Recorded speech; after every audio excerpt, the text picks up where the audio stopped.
This is April 25th, 2026.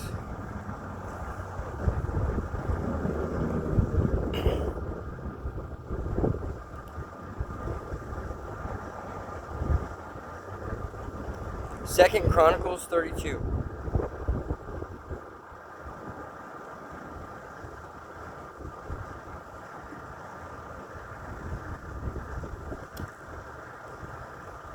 Sometime later, after this good work of King Hezekiah, King Sennacherib of Assyria invaded Judah and laid siege to the fortified cities, planning to place them under tribute.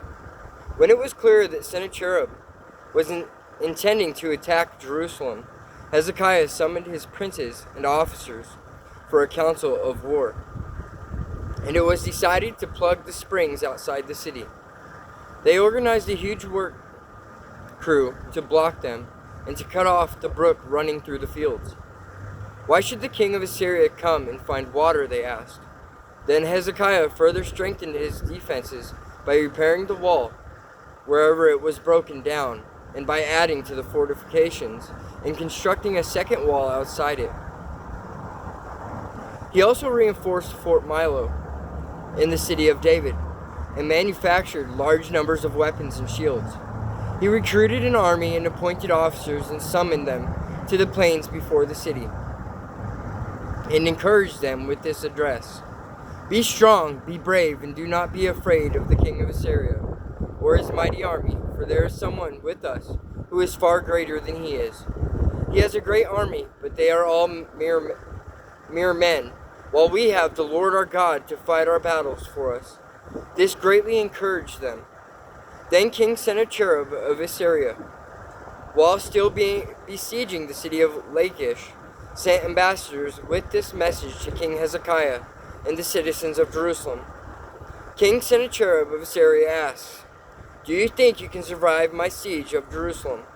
King Hezekiah is trying to persuade you to commit suicide by staying there, to die by famine and thirst, while he promises that the Lord our God will deliver us from the king of Assyria. Don't you realize that Hezekiah is the very person who destroyed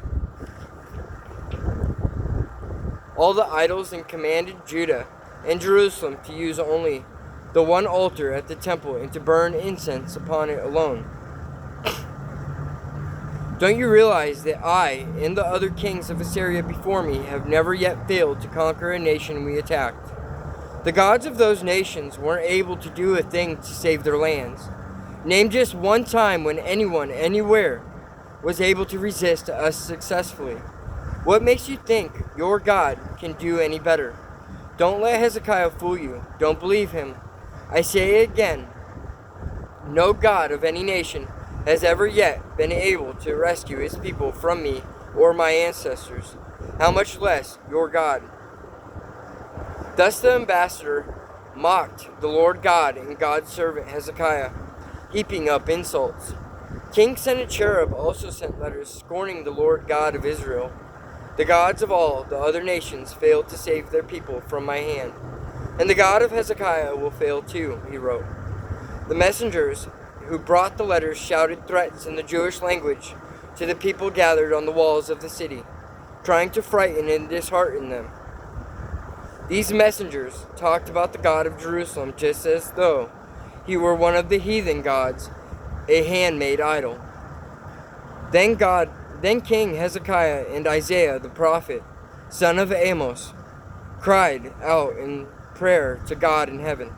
And the Lord sent an angel who destroyed the Assyrian army with all its officers and generals. So Sennacherib returned home in deep shame to his own land. And when he arrived at the temple of his God, some of his own sons killed him there. That is how the Lord saved Hezekiah and the people of Jerusalem. And now there was peace at last throughout his realm.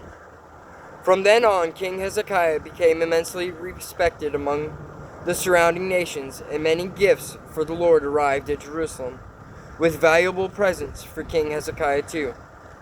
But about that time Hezekiah became deathly sick, and he prayed to the Lord, and the Lord replied with a miracle. However, Hezekiah didn't respond with true thanksgiving and praise, for he had become proud. So the anger of God was upon him, and upon Judah and Jerusalem. But finally Hezekiah and the residents of Jerusalem humbled themselves, so the wrath of the Lord did not fall upon them during Hezekiah's lifetime. So Hezekiah became very wealthy and was highly honored. He had to construct special treasury buildings for his silver, gold, precious stones, and spices, and for his shields and gold bowls. He also built many storehouses for his grain, new wine, and olive oil, with many stalls for his animals, and folds for the great flocks of sheep and goats he purchased. And he required many towns, for God had given him great wealth. He dammed up the upper springs of Gihon, and brought the water down through an aqueduct to the west side of the city of David, sector in Jerusalem. He prospered in everything he did. However, when ambassadors arrived from Babylon to find out about the miracle of his being healed, God left him to himself in order to test him and to see what he was really like. The rest of the story of Hezekiah and all the good things he did are written in the book of Isaiah, the prophet, the son of Amos, and in the annals of the kings of Judah and Israel. When Hezekiah died, he was buried in the royal hillside cemetery among the other kings, and all Judah and Jerusalem honored him at his death. Then his son, Manasseh, became the next king.